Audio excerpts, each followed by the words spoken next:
কেউ কেউ বলেন বাংলাদেশ এ তো অসম্ভব স্বপ্ন। Bangladesh in the imagination of our enemies.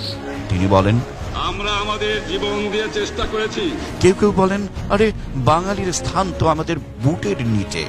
But they find that the army is more alert. তিনি বলেন 7 কোটি মানুষকে দাবায় রাখতে পারবো না।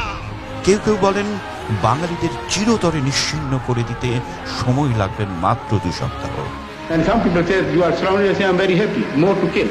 তিনি বলেন এবারে সংগ্রাম আমাদের মুক্তির সংগ্রাম, এবারে সংগ্রাম স্বাধীনতার সংগ্রাম।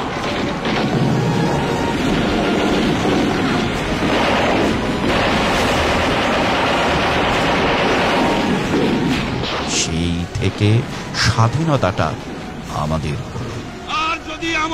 আর এখন থেকে জাতির পিতা বঙ্গবন্ধু শেখ মুজিবুর রহমানের ঐতিহাসিক ভাষণের দিন অর্থাৎ 7ই মার্চ সরকারি ও বেসরকারি ভবন এবং বিদেশি কূটনৈতিক মিশনে বাংলাদেশের জাতীয় পতাকা উত্তোলন করতে হবে।